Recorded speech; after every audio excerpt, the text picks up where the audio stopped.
Oke, selamat pagi Bapak dan Ibu. Assalamualaikum warahmatullahi wabarakatuh. Terima kasih sudah berkenan hadir pada pagi hari ini untuk webinar Crossref dengan tema pengenalan Crossref, mengenal Crossref lebih dekat untuk anggota baru. Jadi ini webinar pertama kalinya untuk pengenalan Crossref member baru dalam bahasa Indonesia. Sebelumnya webinar ini di launching di awal tahun 2026 untuk member-member yang baru join di Crossref, tapi sebelumnya kita menggunakan bahasa Inggris dan baru kali ini kita menggunakan bahasa Indonesia karena membernya dari Indonesia itu eh, ya salah salah satu yang paling banyak yang join Crossref. Terima kasih kepada Bapak dan Ibu yang telah hadir sembari menunggu teman-teman yang lain. Boleh di Zoom chat berkenalan lebih lanjut, menyebutkan namanya, dari universitas mana atau dari organisasi mana. Siapa tahu ada yang join terus saling kenal juga. Bisa saling kenal.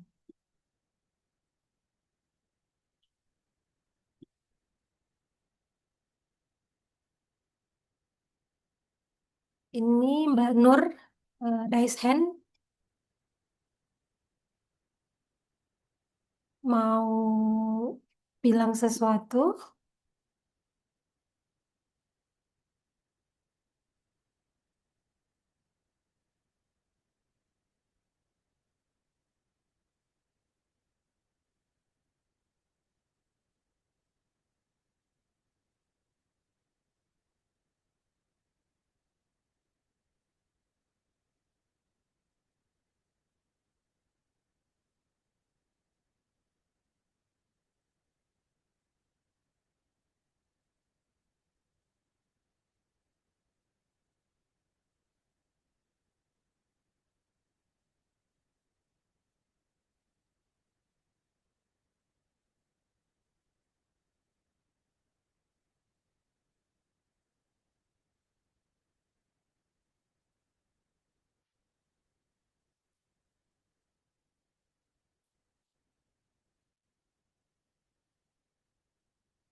Oh, thank you, Fernando. Yeah, sorry, we are in Bahasa Indonesia, but no worries. Uh, Maybe you can click the enable the transcript, maybe, so you can hear us in English. But yeah, thank you so much for coming. Welcome.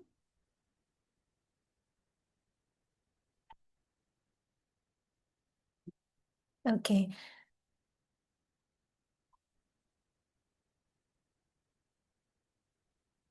sekarang kita mulai aja. Oke, sekarang kita mulai.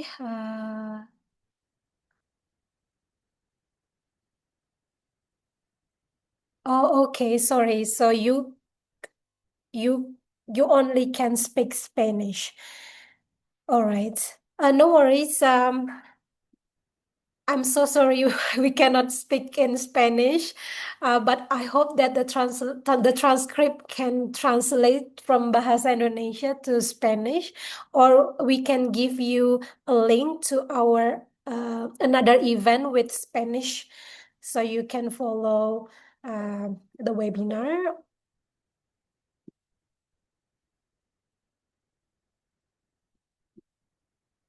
Okay, thank you, Fernando. So yeah, uh, pada pagi hari ini agenda kita akan menjelaskan manfaat dan kewajiban keanggotaan, mengapa metadata sangat penting. Selain itu kami juga akan menjelaskan bagaimana struktur DOI Crossref karena ada namanya prefix, adanya suffix, nanti akan dijelaskan lebih lanjut. Terus bagaimana menampilkan DOI dan apa itu reference linking, bagaimana mengaktifkan reference linking. Selanjutnya, kami akan menjelaskan cara mendaftarkan metadata dan memperbaharui metadata yang ada, dan membahas tentang informasi keuangan, penagihannya kapan, cara bayarnya bagaimana, dan info cara mendapatkan bantuan, dan terakhir dengan sesi tanya jawab. Bapak Ibu, semoga berkenan untuk mengikuti Code of Conduct-nya Crossref supaya webinar kita berjalan dengan lancar dan saling menghargai satu sama lain. Nah, tips menggunakan Zoom yaitu Bapak Ibu bebas di sini, nggak harus nyalain videonya, boleh dimatikan.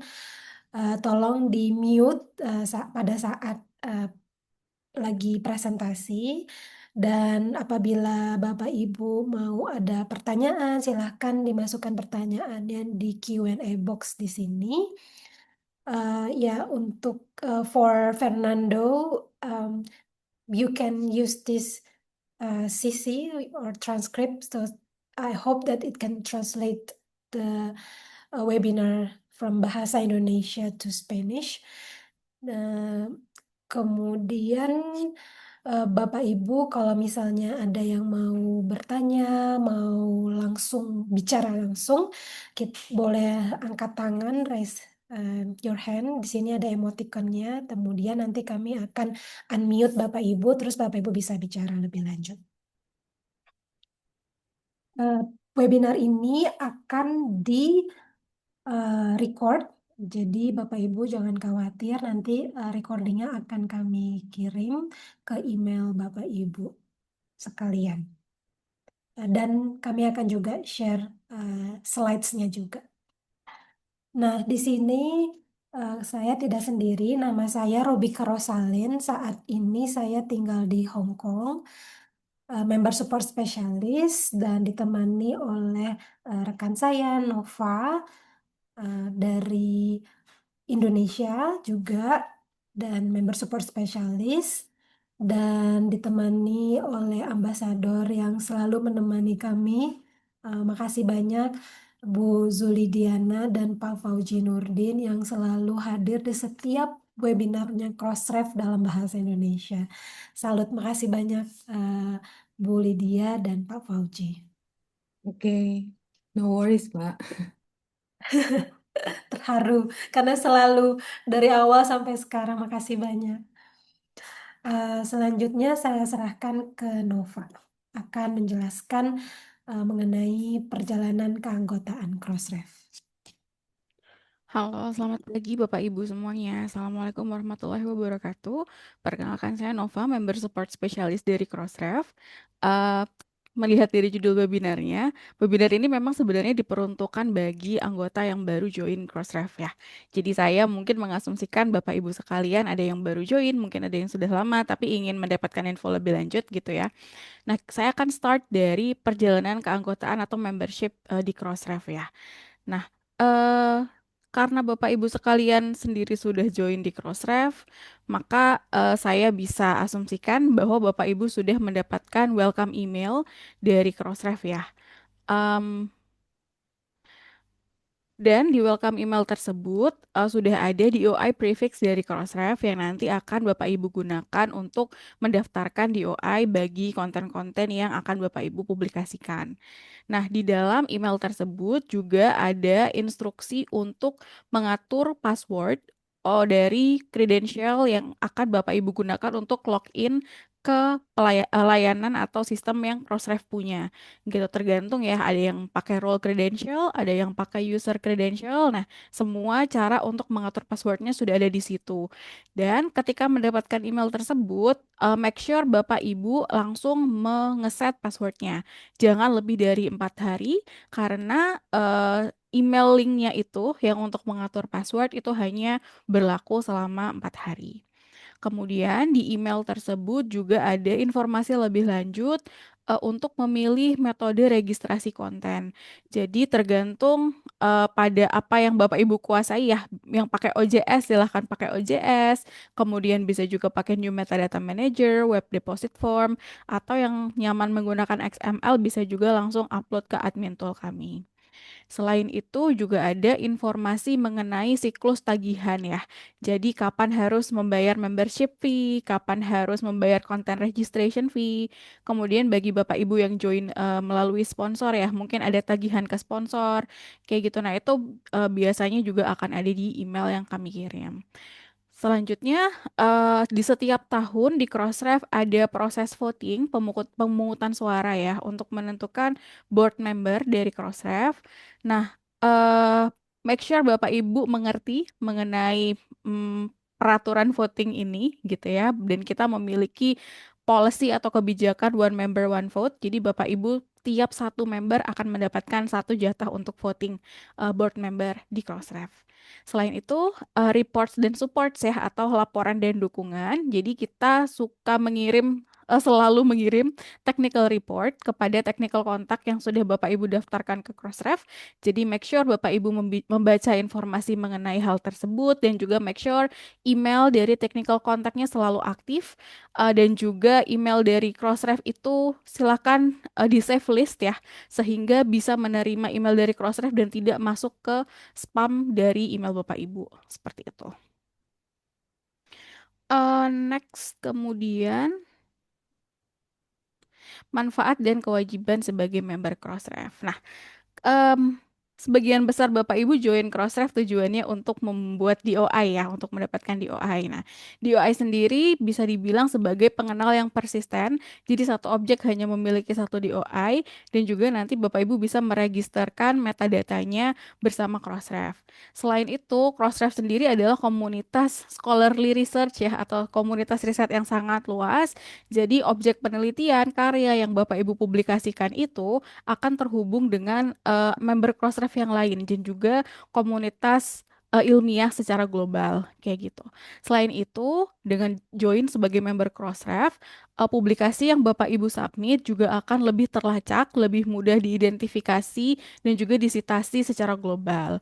Dan Bapak Ibu juga bisa mengetahui siapa saja yang sudah mensitasi atau mengutip publikasi atau konten yang Bapak Ibu terbitkan. Dan Crossref juga memiliki beberapa layanan kolaboratif ya, contohnya similarity check yang nanti dengan Bapak Ibu sudah menjadi member dan semakin banyak meregistrasi konten, Bapak Ibu bisa join similarity check dengan Crossref. Dan Bapak Ibu juga bisa berpartisipasi dalam tata kelola Crossref, salah satunya melalui mekanisme one member one vote yang tadi sudah saya sebutkan. Selanjutnya, sorry, agak kelewatan. Kewajiban sebagai anggota. Tadi sudah disebutkan apa aja benefitnya. Sekarang kewajiban sebagai member Crossref itu apa saja. Yang pertama, Bapak Ibu wajib mendaftarkan DOI dan metadata Bapak Ibu secara lengkap dan akurat kepada Crossref ya. Nah, jadi mendaftarkan DOI itu tidak opsional ya, melainkan wajib dan Bapak Ibu harus meregistrasikan hanya konten atau karya yang Bapak Ibu buat. Jadi Bapak Ibu tidak boleh meregistrasikan karya milik orang lain. Seperti itu. Dan setelah DOI itu diregister kepada kami, DOI itu tidak boleh ganda gitu. Jadi tidak boleh satu DOI diregister untuk dua karya yang berbeda gitu. Begitupun satu karya nggak boleh punya dua DOI. Jadi pastikan satu DOI untuk satu item saja. Dan Bapak Ibu wajib membuat landing page dan nanti karyanya itu DOI-nya itu ketika diklik harus mengarah ke landing page yang sudah diberi yang sudah dibikin gitu ya sama Bapak Ibu. Dan DOI-nya, landing page-nya itu juga harus sesuai dengan guidelines dari Crossref. Nanti akan saya jelaskan lebih lanjut ya seperti apa landing page yang sesuai guideline Crossref. Dan Bapak Ibu harus mengaktifkan reference linking yang berarti di setiap referensi atau daftar pustaka yang Bapak buat itu Bapak Ibu buat di belakangnya itu harus ada DOI-nya kayak gitu sehingga nanti DOI-nya diklik bisa mengarah ke item reference tersebut. Dan Bapak Ibu harus maintain dan juga memperbarui metadatanya secara rutin dan membayar invoice atau tagihan dari Crossref secara tepat waktu. Seperti itu kewajiban untuk anggota Crossref. Nah, mengapa sih metadata itu sangat penting? Nah, sekarang kita start dari sebenarnya metadata itu apa ya? Metadata sendiri adalah data tentang data gitu. Jadi data tentang karya gitu atau publikasi yang Bapak Ibu terbitkan. Nah, dasarnya metadata itu bisa mengandung judul artikel, nama jurnal, di tempat di mana artikel tersebut diterbitkan. Selain itu, metadata juga bisa mengandung kontributor dan afiliasi seperti nama penulis, ORCID ID, dan juga institusi yang bisa diidentifikasi dengan ROR ID. Kemudian jika riset Bapak Ibu itu dibiayai oleh pendanaan atau hibah gitu, di metadata juga bisa dicantumkan nama lembaga pendananya melalui ROR ID dan juga nomor hibah melalui grant DOI. Kemudian, jika karya Bapak Ibu punya hubungan dengan karya lain, misalkan ada terjemahannya atau ada versi terbarunya, itu juga bisa dicantumkan dalam metadata. Dan jika terjadi retraction atau pencabutan dan juga withdrawal atau penarikan karya, semuanya itu juga bisa direcord di dalam metadata. Kemudian, nah, ini adalah contoh dari metadata ya, terlihatnya agak mengerikan, tapi sebenarnya apa sih yang terkandung di dalam metadata itu sendiri? Nah, tadi sudah saya sebutkan ya, mengandung informasi-informasi penting. Selain itu, Crossref memiliki yang namanya REST API dan ini bisa diakses secara gratis oleh seluruh orang di seluruh dunia dan ini real time gitu. Jadi dengan adanya REST API Crossref ini, komunitas riset yang sekarang sangat luas ya di seluruh dunia itu bisa menarik data kayak gitu dari REST API-nya Crossref. Dan tiap bulan kita menerima sekitar 2 miliar request gitu. Jadi bisa dibayangkan trafficnya sejauh apa.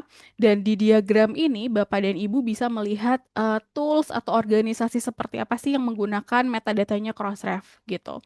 Nah, kalau misalkan di dalam ini adalah how ya. Jadi kayak bagaimana metadata itu dimanfaatkan melalui REST API Crossref. Terus kalau misalkan yang di luar ini adalah different ways atau kayak bagaimana sih cara-cara metadata itu digunakan.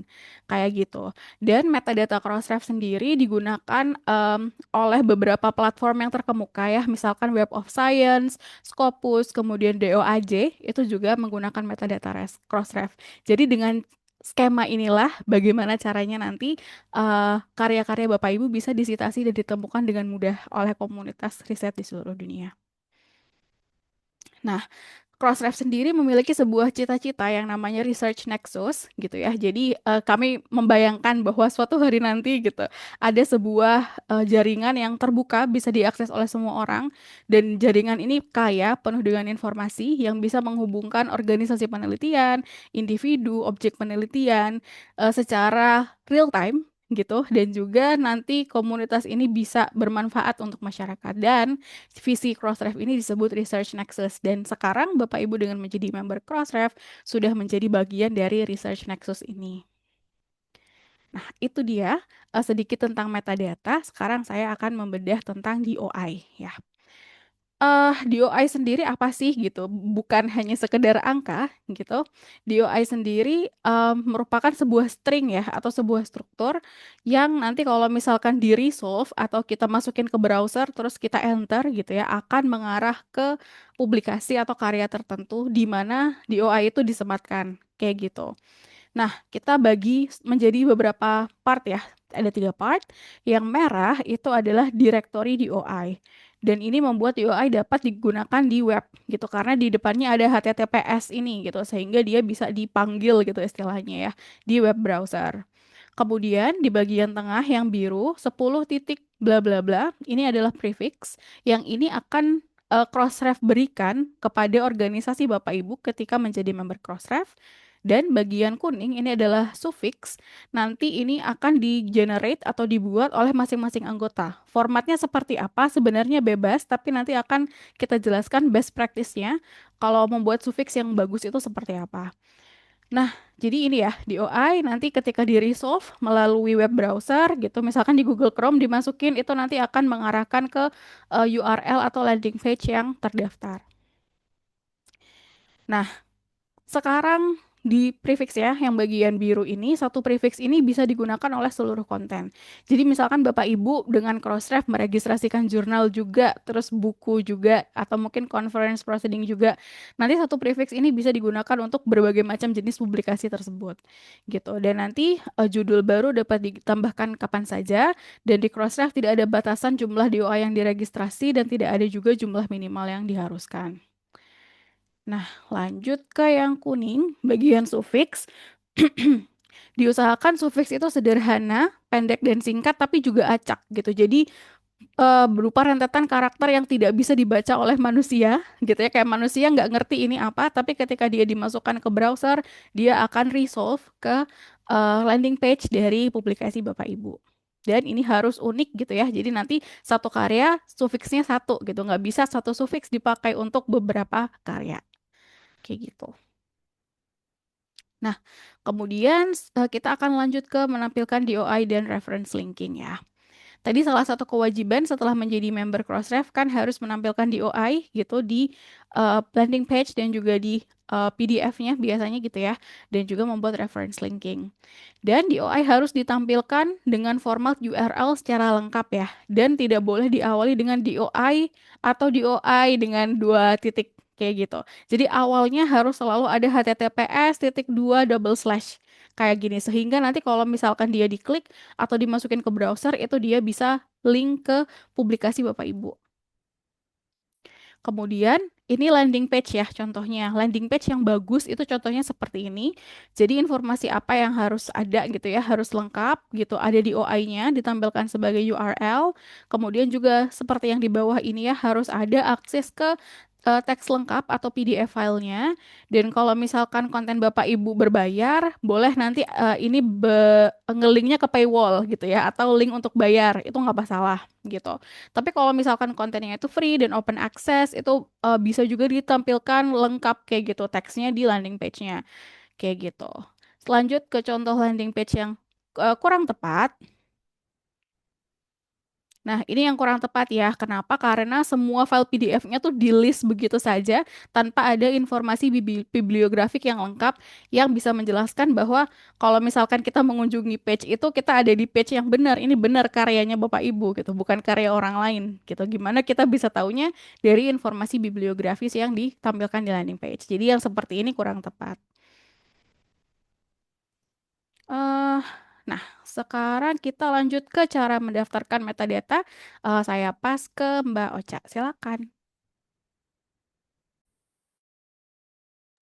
Oke, terima kasih Nova udah menjelaskan lebih lanjut tentang manfaat menjadi member Crossref dan kewajiban Crossref, bagaimana struktur DOI, landing page, dan sebagainya. Selanjutnya saya akan menjelaskan cara mendaftarkan metadata dan memperbaharui metadata yang ada. Nah, di sini banyak cara metode yang bisa digunakan Bapak Ibu dalam meregister karyanya atau kontennya tersebut. Paling banyak di Indonesia banyak menggunakan OJS. Kalau Bapak Ibu menggunakan OJS, bisa menggunakan OJS Crossref XML plugin. Apabila Bapak Ibu tidak menggunakan OJS, Bapak Ibu bisa menggunakan beberapa pilihan di sini tergantung dari tipe konten yang mau diregistrasi. Contohnya kalau misalnya Bapak Ibu tidak familiar dengan XML, bisa menggunakan web deposit form apabila Bapak Ibu mau meregistrasi seperti uh, chapters, reference works, conference paper, proceeding report, disertasi, dan sebagainya. Kalau Bapak Ibu mau meregistrasi jurnal artikel, research grants, Bapak Ibu bisa menggunakan tools Crossref yang terbaru, itu Metadata Manager. Seperti Bapak Ibu ketahui, kalau Bapak Ibu menggunakan Meta Manager yang lama itu udah tidak bisa dipakai lagi di akhir tahun 2025. Sekarang kita punya new Metadata Manager. Bapak Ibu kalau misalnya mau meregistrasi preprints atau post-it content, dataset, peer review dan standar seperti itu, Bapak Ibu kalau bisa menggunakan XML, Bapak Ibu bisa menggunakan XML, kemudian menggunakan HTTP post, nanti bisa mengirim XML-nya itu menggunakan HTTPS post apabila Bapak Ibu bisa menggunakan HTTPS post. Kalau misalnya tidak bisa menggunakan, bisa mendaftarkan meregister XML-nya itu filenya ke admin tool-nya Crossref.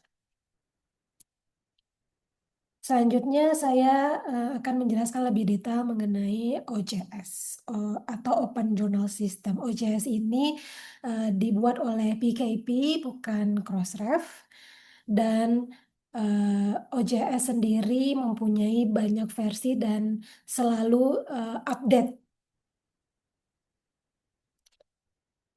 Nah, di sini kita akan menjelaskan mengenai Crossref plugin for OJS. Jadi di sini ada OJS 3.3 dan OJS 3.4. Nah, setiap versi OJS itu berbeda-beda cara mengaktifkan DOI-nya.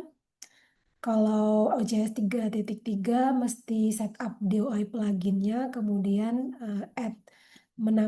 masukkan DOI prefix Bapak Ibu. Kalau OJS 3.4 mesti ada klik enable Crossref Manager pluginnya.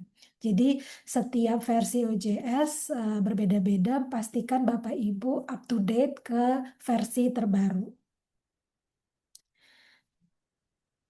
Dan setiap plugin itu hanya ada di versi-versi tertentu. Contohnya kalau references plugin itu hanya ada di OJS versi 3.1.2 ke atas. Jadi kalau Bapak Ibu yang masih menggunakan OJS 2, tolong segera diupdate ke versi terbaru supaya bisa mendapatkan fitur-fitur yang terbaru dan menghindari dari bugs atau dari hackers dan sebagainya. Nah, kami mempunyai OJS dokumentasi dan kami membuat video bagaimana meregister konten menggunakan OJS 3.3 dan 3.4. Dan sebentar lagi kami akan launching juga video yang untuk OJS 3.5. Pada saat Bapak Ibu mendaftar Crossref, setelah selesai kami akan memberikan DOI prefix username. Nah, di sini saya akan sharing informasi yang paling sering terjadi pada member baru, yaitu bagaimana mengkonfigurasi OJS DOI pluginnya. Nah, apabila Bapak Ibu misalnya dapat credentialsnya, kita di Crossref ada 2 tipe seperti kredensial seperti Nova sudah jelaskan di awal. Kebanyakan kalau Bapak Ibu joinnya Crossref sebagai sponsored member, kami akan set up credentialsnya yaitu role credentials. Role credentials itu artinya Bapak Ibu menggunakan satu username dan password untuk semua organisasinya. Kalau user credentials itu unik setiap individu, jadi kami akan men-setup individual email address, berarti email Bapak Ibu yang mau meregister kontennya, kami daftarkan, kami setup credentialsnya, dan Bapak Ibu akan setup passwordnya. Dan kalau misalnya orang lain nggak bisa menggunakan itu karena itu email didaftarkan individual. Nah, kalau di sini Bapak Ibu, contohnya kalau menggunakan user credentials, artinya di username Bapak Ibu masukkan email address-nya, kemudian garis miring masukkan username-nya. Nah, username sendiri dari Crossref biasanya berupa 4 huruf atau sampai 5 huruf kecil. Nah, itu kemudian Bapak Ibu masukkan. Selanjutnya Bapak Ibu akan masukkan password. Perlu diingat, Crossref tidak pernah punya data passwordnya member ya, kita tidak merecord data password membernya kita. Jadi kalau misalnya Bapak Ibu misalnya ada masalah, terus jangan pernah men-share password ke Crossref pada saat email atau ke siapapun, karena itu bersifat credentials ya, atau private. Jadi jangan sharing password Bapak Ibu ke siapapun. Kalau misalnya Bapak Ibu sebagai sponsored member, yaitu join Crossref melalui lembaga sponsor, misalnya seperti Relawan Jurnal Indonesia atau PUB Media atau LJB dan lembaga sponsor lainnya, tidak perlu memasukkan email address karena rata-rata kami akan men-setup Bapak Ibu berupa role credentials. Artinya Bapak Ibu tinggal masukkan username-nya aja, kemudian Bapak Ibu masukkan passwordnya. Kalau salah dalam memasukkan data ini, Bapak Ibu akan mendapatkan error 401. Nah, itu yang biasanya sering terjadi dan kita sering mendapatkan email dari member baru.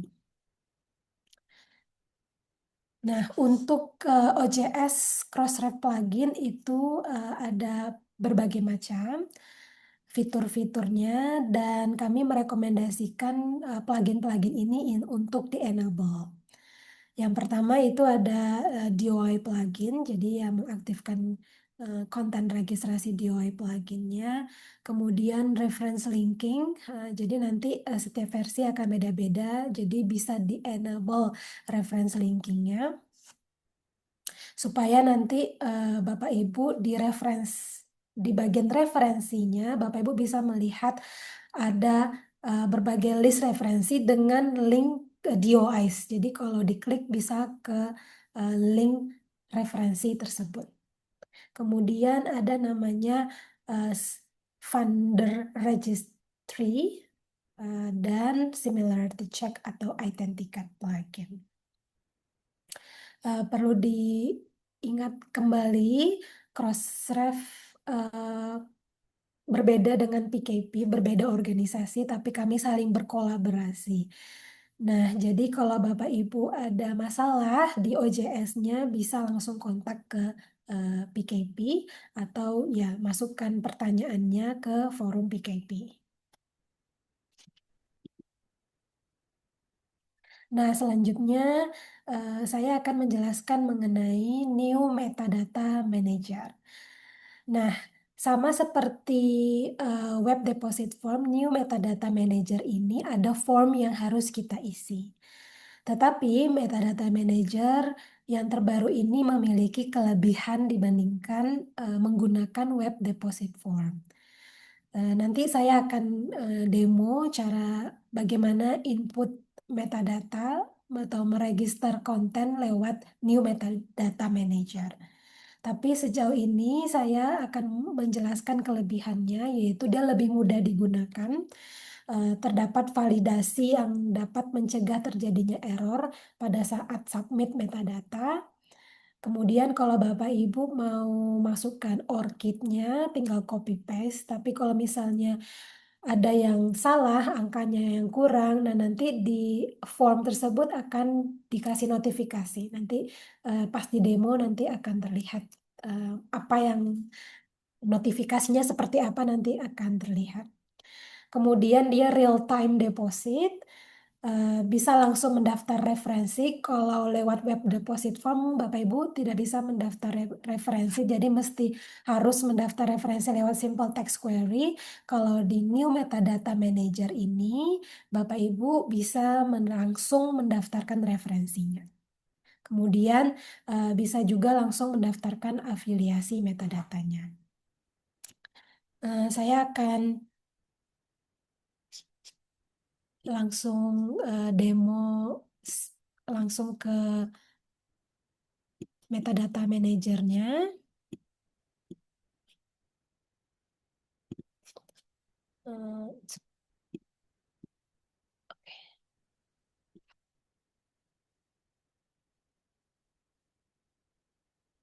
Nah, di sini contoh dari kalau Bapak Ibu login ke metadata manager akan tampil seperti ini. Kemudian Bapak Ibu tadi login dengan username dan password yang username tadi dapat dari Crossref, sedangkan password Bapak setup sendiri. Bapak Ibu setup sendiri.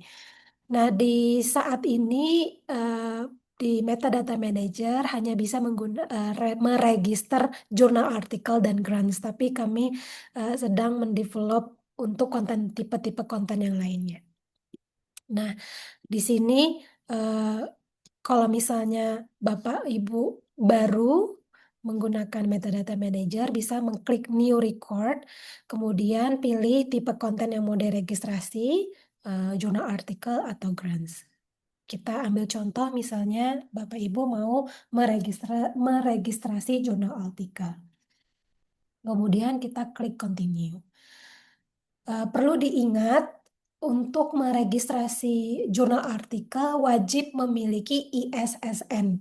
Jadi kalau misalnya Bapak Ibu belum memiliki ISSN, Bapak Ibu tidak bisa meregistrasi kontennya lewat metadata manager. Jadi Bapak Ibu harus memilih metode lain, yaitu bisa lewat OJS atau lewat web deposit form atau lewat tadi yang XML file.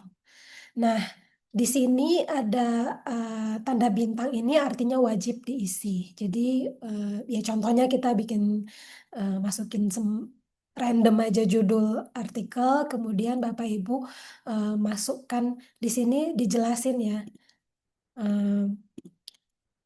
formatnya seperti apa. Jadi seperti yang sudah Nova jelaskan tadi terdiri dari prefix number yang 10 titik sekian-sekian yang Bapak Ibu dapat dari Crossref, kemudian sufiks Bapak Ibu yang sudah dibuat. Kemudian artikel landing page ini yang URL-nya ya yang berisi HTTPS-nya tadi. Jadi Bapak Ibu copy paste landing page-nya yang tadi ini berarti berupa URLs. Kami menyarankan menggunakan HTTPS itu lebih secure, lebih aman. Masukin siapa saja autorsnya, kontributornya, misalnya namanya siapa, kemudian masukkan last name-nya. Sufiks ini misalnya apakah dia tambahan nggak wajib ya, misalnya dia doktor atau profesor atau title lainnya. Kemudian ORCID ID, ini ORCID ID-nya kalau kita masukin, kalau seperti ini benar, tapi kalau misalnya pas kita copy paste, misalnya ada yang salah, nah di new metadata manager form ini dia langsung ngasih tahu kalau ini tidak valid datanya. Jadi real time verifikasi, kelebihan dari metadata manager ini. Jadi ORCID ID-nya langsung terverifikasi, kemudian afiliasinya langsung jelas di sini contohnya misalnya dari universitas.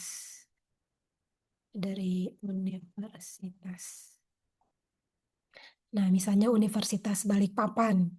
Nah, di sini udah ada list validasinya. Tapi kalau misalnya Bapak Ibu universitasnya belum ada, misalnya Universitas Buku, terus belum ada. Nah, Bapak Ibu bisa meregistrasi, mendaftarkan lembaga atau universitasnya lewat di link ini. Karena afiliasinya ini udah terkoneksi dengan ROR ID. Kemudian role Bapak Ibu apakah sebagai first author atau additional author. Bapak Ibu bisa copy paste abstraknya di sini.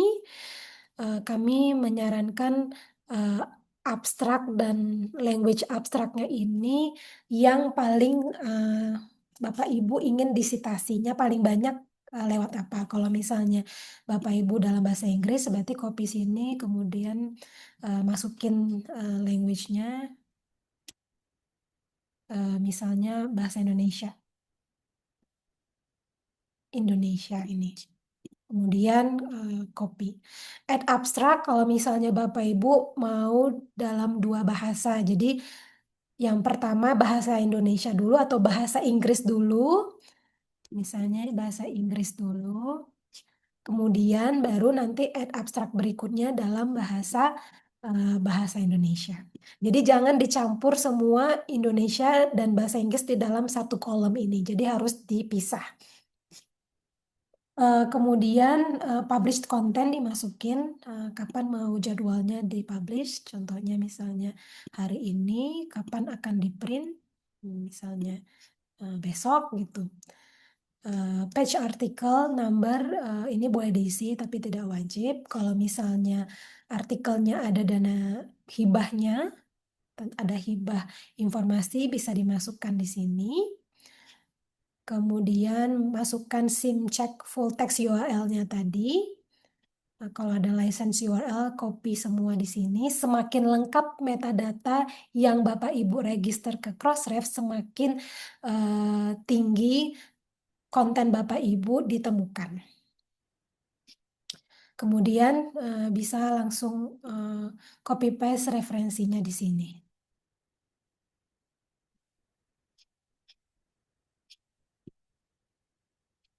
Terus harus masukin ASSN number-nya, kemudian masukin print ISSN number-nya. Jadi ini wajib. Makanya kalau misalnya Bapak Ibu belum memiliki ISN, jadi tidak bisa menggunakan New Metadata Manager ini. Kemudian, nah jadi nggak bisa next ya, karena dia minta ISSN number-nya.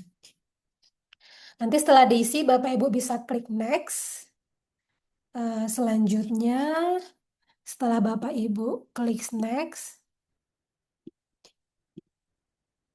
setelah diisi, kemudian klik submit. Nah, setelah disubmit, bahkan terlihat di sini apakah submissionnya itu berhasil atau tidak berhasil.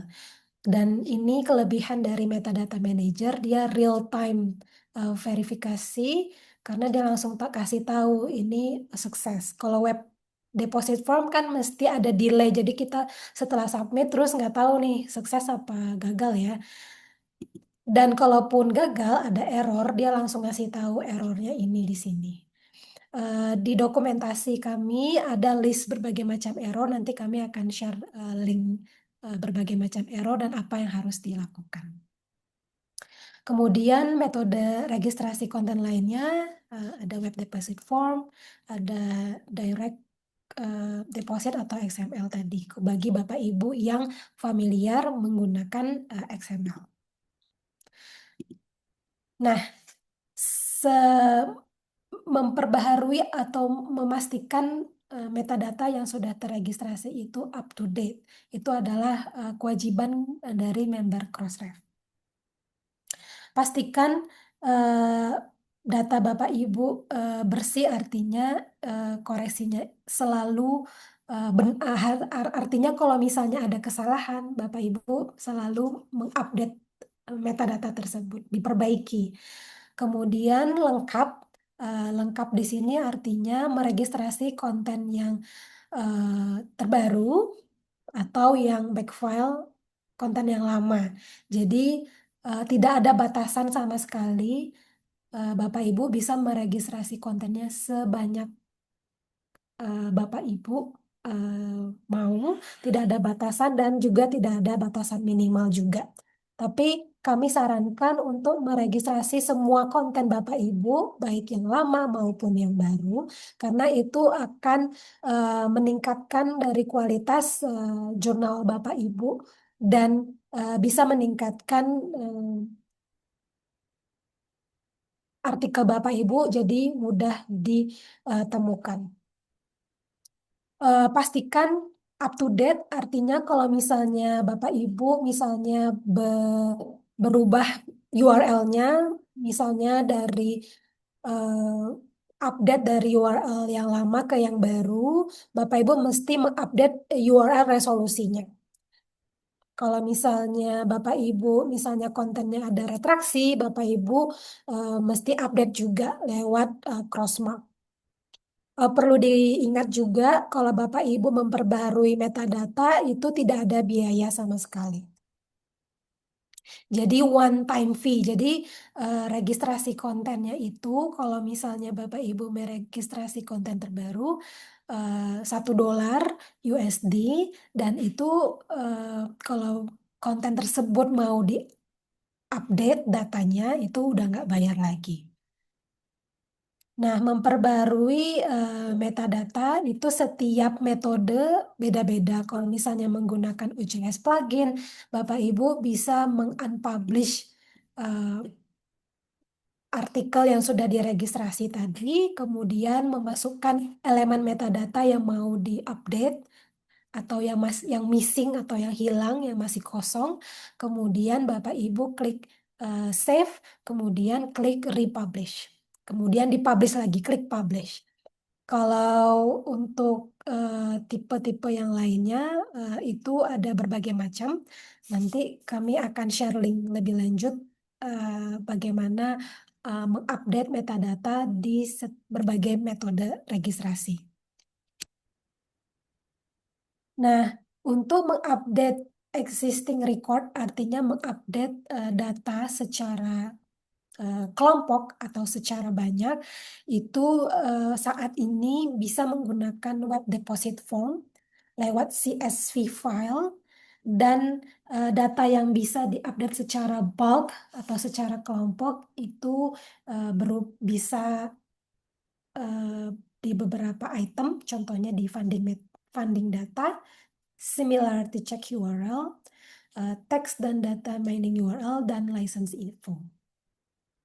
Kalau updating metadata lain, contohnya tadi resolution URL, bisa mengirim TXT filenya ke tim supportnya Crossref. Tadi kalau Bapak Ibu mau update metadata menggunakan metadata manager, Bapak Ibu mesti ke saya kasih tahu di langsung aja biar makin jelas.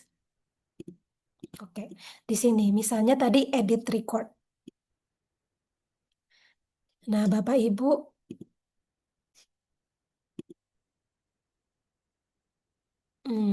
oke. Jadi nanti kalau edit record, jadi Bapak Ibu bisa lihat di sini list artikel yang udah diregistrasi tadi. Kemudian nanti bisa klik artikel tersebut dan memasukkan masing-masing metadata yang mau diupdate atau metadata yang mau ditambahkan. Kalau misalnya metadatanya belum pernah menggunakan metadata manager, mau nggak mau update datanya sebagai new record submission. Oh ya, pastikan juga kalau Bapak Ibu menggunakan OJS, kalau mau update ya pastikan di OJS lagi. Jangan dicampur-campur misalnya dari OJS terus update-nya lewat metadata manager. Kami sarankan Bapak Ibu kalau mau update metadata untuk pengguna OJS tetap di OJS. Selanjutnya mengenai penagihan invoice atau invoicing. kapan itu Bapak Ibu mendapatkan tagihan di Crossref. Kalau Bapak Ibu sebagai independent member, Bapak Ibu akan mendapatkan tagihan yang pertama annual membership fee itu setahun sekali dan biasanya kami akan mengirim tagihannya di bulan Januari. Selanjutnya konten registrasi itu kita mengirim tagihannya itu quarterly di bulan Januari, April, Juli, Oktober. Nah, di sini eh, Bapak Ibu akan ditagih konten registrasinya bila kontennya em, dalam jumlah 100 USD. Jadi kalau misalnya masih kurang dari 100 USD dalam kuartal pertama misalnya Bapak Ibu akan tidak akan mendapatkan tagihan di bulan itu. Jadi akan di rolling ke bulan berikutnya sampai tagihannya mencapai 100. Selanjutnya, informasi lebih lanjut, Bapak Ibu bisa dilihat di link ini, members area, dokumentasi Crossref. Di sini, ini info lebih lanjut detail. Tadi contohnya misalnya bagaimana kalau mendapat error apa yang harus dilakukan, atau bagaimana update metadata menggunakan metode tertentu. Bisa juga bertanya lewat komunitas forum Crossref. Kalau tadi kontak Crossref bisa langsung di sini, klik isi form, kemudian klik submit, dan Bapak Ibu perlu memastikan datanya tetap akurat. Jadi kalau misalnya Bapak Ibu terjadi perubahan nama organisasinya, misalnya dari sekolah tinggi apa ke institusi apa, nah itu mesti dilapor ke Crossref karena Bapak Ibu tidak bisa mengupdate data akun Bapak Ibu sendiri. Jadi bisa kontak ke Crossref, pastikan yang merequest update datanya baik kontak update atau account detailsnya itu oleh eh, regis oleh kontak yang sudah terregistrasi di Crossref. Biasanya kalau misalnya yang nge-email itu bukan list dari kontak yang sudah terregistrasi, kami biasanya akan membutuhkan verifikasi lebih lanjut dari kontak yang sudah terregistrasi. Kalau untuk OJS plugin dokumentasinya langsung di OJS di sini dan PKP juga memiliki forum PKP tersendiri. Oke, sekian. Terima kasih. Apabila ada pertanyaan, Bapak Ibu bisa silahkan bertanya, dimasukkan di Q&A box kalau ada pertanyaan atau bisa di Zoom chat.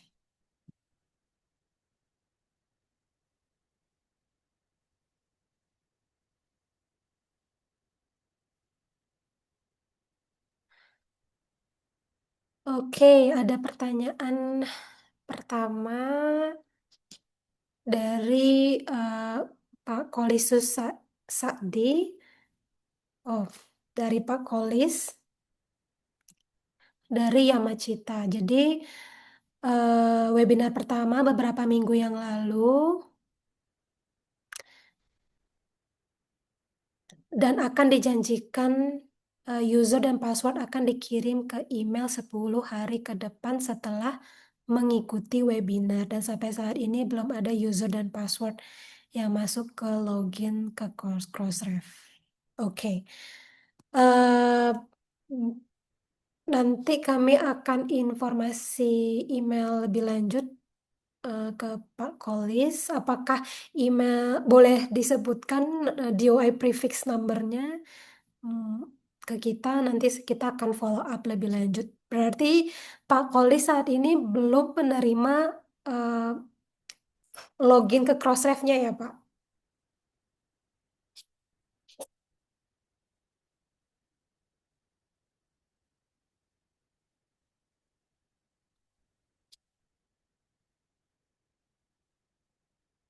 Oke. Tidak apa-apa kalau misalnya Pak Kolis belum bisa menjawab, nanti kami akan email Bapak sesuai dengan email yang pada saat Bapak registrasi di webinar ini. Nanti kami akan follow up. Mohon maaf sebelumnya kalau misalnya Bapak belum mendapatkan user dan password dari Crossref.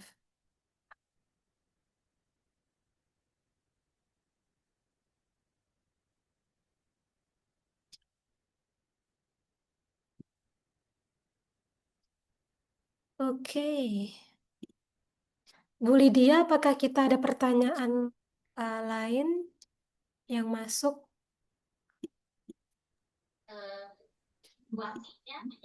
Mana Bu Ocha? Sorry. Ini yang ditanya jawab ini ada di yang di chat ya kalau nggak salah.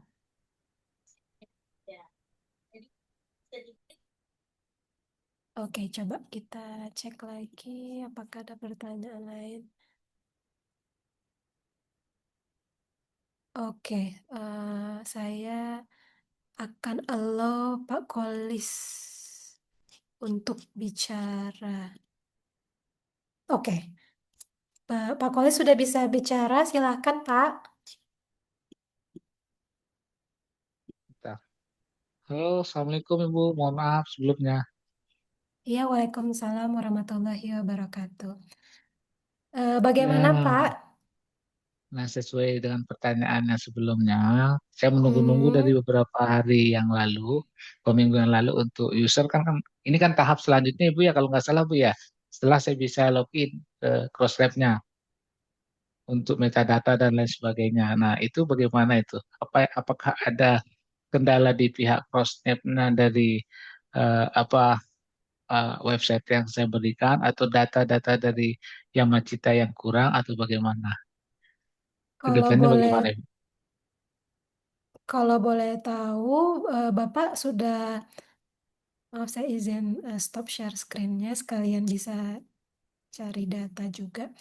Kalau boleh tahu Bapak udah join Crossref dari kapan, Pak? Nah, untuk bergabung di CrossFit memang saya pertama kali ini, Bu. Mohon maaf sebelumnya. Memang banyak hal yang Masih masih baru. saya pelajari di sini. Saya Oh, cuma oke, mendapatkan oke. informasi dari beberapa teman sejawat saja sebelumnya. Oke, oke. Saya udah dapat lihat dari info dari. Oh, Bapak sponsored member lewat Relawan Jurnal Indonesia ya, lewat lembaga Betul. sponsor. Bapak join baru di bulan Mei. Harusnya Bapak udah dapat link username, link registrasi dari RJI. Berarti Bapak Ibu bisa, Pak Kolis bisa langsung hubungin RJI untuk info loginnya, Pak. Oh, baik. Berarti saya konfirmasi kembali karena bahasa di awal di webinar tinggal tunggu 10 hari ke depan, ditunggu saja pasti masuk ke email. Makanya saya tunggu sampai hampir 1 bulan ini kan. Baik, Oke. berarti saya perlu konfirmasi kembali ke pihak LJI, Bu ya. Iya benar. Mungkin Bu Oh, Lydia baik, atau baik. Pak Fauji bisa kasih kontak RJI kemana kalau misalnya ada kendala login belum Ada ada. ada nomornya di webnya itu Pak, nomor admin RJI saya kirim di chat ya Pak ya nomornya. Ibu. Atau perlu saya di chat di grup RJI, Bu, yang sudah dibuatkan. Boleh Pak, itu juga boleh. Dari Oh, gitu. grup itu kan supaya untuk koordinasi, tapi kalau mau chat adminnya langsung juga boleh. Nanti bisa, Baik. Terima kalau kasih, Bu. misalnya sudah expired linknya bisa dikirim ulang nanti. Iya, sih. Itu Pak. Baik, terima kasih, Bu. Baik Pak. Nanti ya, nanti Pak kalau misal kata ada permasalahan terkait DOI atau hal-hal mengenai jurnal pengelola apa namanya OJS-nya juga nanti Bapak bisa sharing aja Pak di grup. Biasanya kami aktif aja, ada aja yang menjawab di grup itu Pak. Jadi jangan khawatir Pak, banyak rekan-rekan yang bisa membantu Bapak jika Bapak memang bergabung dari relawan jurnal Pak ya. Doi by relawan jurnal .id. Kasih Pak. Ya, terima kasih, Bapak, informasinya. Terima kasih Pak. Mohon maaf sebelumnya ada miskomunikasi antara kita. Iya. Baik. Selanjutnya, apakah ada pertanyaan lain? Boleh bebas nanya apa aja, nggak eh, nggak perlu terkait dengan slides yang udah di-share tadi. Kalau misalnya ada kendala-kendala lain juga boleh bertanya.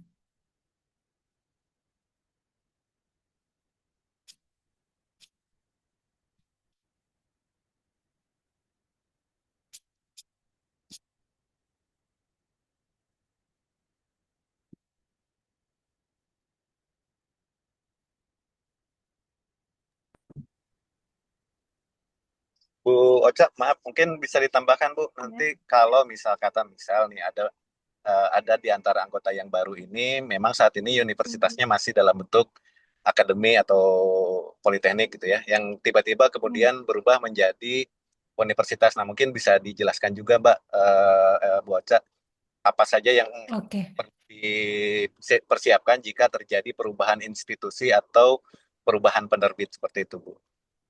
Baik. Ini pertanyaan, ya informasi yang bagus sekali karena di Indonesia banyak terjadi perubahan nama. Jadi kalau misalnya nama institusi Bapak Ibu berubah dari nama A ke B atau publishernya juga berubah. Jadi yang pertama saya akan menjelaskan kalau misalnya nama institusinya berubah. Misalnya dari sekolah tinggi, misalnya ke institusi atau ke universitas, Bapak Ibu bisa email ke Crossref. Pastikan yang email itu adalah ya waktu Bapak Ibu mendaftar mengisi form. Jadi emailnya terregistrasi di sistemnya kita. Kemudian Bapak Ibu melampirkan PDF atau dokumen legal yang menyatakan bahwa nama organisasi Bapak Ibu tadi berubah dari A ke B contohnya. Biasanya dari Kemenristek-Dikti ada PDF khusus yang menyatakan perubahan tersebut. Setelah itu, kalau bisa juga kalau Bapak Ibu sebagai sponsor member melalui sponsor bisa CC email sponsornya. Nanti setelah Bapak Ibu bisa email kita, misalnya nama organisasinya apa, berubah dari A ke B, ini DOI prefix numbernya. Nah, nanti kami akan menerima email Bapak Ibu kalau misalnya legalitasnya sudah kami terima, dokumennya sudah kami terima, terus yang email requesternya adalah dari email yang sudah terregistrasi di Crossref. Kalau misalnya perubahannya itu dalam legalitas yang sama, misalnya tadi sekolah tinggi A ke institusi A, berarti misalnya legalitasnya masih yang sama. Dan kami setelah mendapat email, kami langsung mengupdate di sistem kami. Tapi kalau misalnya perubahan namanya itu dan merubah legalitasnya, jadi misalnya ada banyak juga di kasus di Indonesia misalnya sekolah tinggi A dan sekolah tinggi B merging, bergabung menjadi Universitas X misalnya. Nah itu karena legalitasnya berbeda, biasanya nanti setelah kami email, kami akan menyarankan Bapak Ibu untuk mengisi form kembali, mengisi form Crossref-nya kembali, dan setelah itu kami akan mengupdate datanya. Dan kalau misalnya Bapak Ibu terjadi perubahan publisher atau misalnya jurnalnya awalnya diregistrasi di institusi A, tapi kemudian jurnal tersebut diambil alih oleh publisher B misalnya. Nah, berarti Bapak Ibu jadinya nggak bisa meregistrasi jurnalnya tersebut di institusi sebelumnya karena sudah diambil alih oleh institusi yang baru. Nah, itu kita menyebutnya dengan mesti melakukan title transfer. Dan itu Bapak Ibu mesti email lagi ke Crossref mengasih tahu bahwa email jurnal Bapak udah diambil alih oleh institusi yang baru. Bapak tinggal menyebutkan nama institusi lamanya apa, terus nama institusi yang mengambil apa, kemudian menyebutkan nama jurnalnya dan ISSN numbernya. Atau kita sekarang udah ada title transfer form, formulir yang Bapak Ibu bisa isi untuk terjadi perubahan jurnalnya diambil oleh publisher yang lain. Oke. Lebih kurang begitu step-step yang Bapak Ibu bisa lakukan. Semoga bermanfaat. Atau ada tambahan mungkin dari Nova? Oh, sudah cukup jelas, Mbak Ocha. Sudah cukup. Oke. Sip. Saya mau mengirim title transfer form.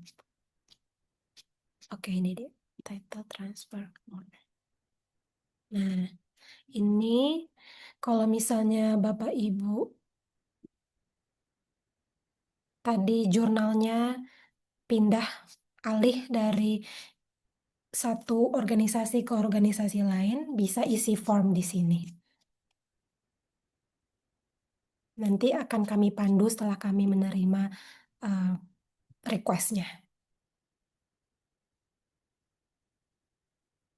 Dan perlu juga update kontak misalnya. Misalnya tadi karena ada perubahan struktur, misalnya tadi yang harusnya yang in charge siapa terus berubah. Nah, itu perlu dikasih tahu juga ke kita karena data itu sangat penting. Contohnya tadi seperti voting kontak. Karena kan kalau misal Bapak Ibu belum bisa mengupdate data sendiri di akun Bapak Ibu. Saat ini fitur itu belum ada, jadi kalau ada perubahan nama kontak yang di akun Bapak Ibu, silahkan hubungi Crossref. Baik, apakah ada tambahan lain atau informasi lain yang mesti kami sampaikan, Pak Fauzi, Bu Lydia? Saya sepertinya Ini. sudah, Bu. Oke, Sepertinya sudah cukup, Bu. Ya. Baik, terima kasih banyak Bapak Ibu. Ini saya kirim link di Zoom chat. Kalau Bapak Ibu misalnya ada pertanyaan tambahan, bisa hubungan lebih lanjut. Terima kasih banyak telah berkenan untuk hadir di webinar ini. Semoga selamat datang kepada metadata. Selamat datang kepada member baru yang udah join Crossref. Terima kasih banyak sudah join Crossref. Semoga merasakan manfaat langsung dari Bapak Ibu. Terima kasih banyak. Assalamualaikum warahmatullahi wabarakatuh. Waalaikumsalam Waalaikumsalam warahmatullahi warahmatullahi wabarakatuh. wabarakatuh. Terima kasih, Bu Ocha. Terima kasih, Terima Bu Ocha. kasih. Terima kasih. Saya izin Ya. mengakhiri webinarnya.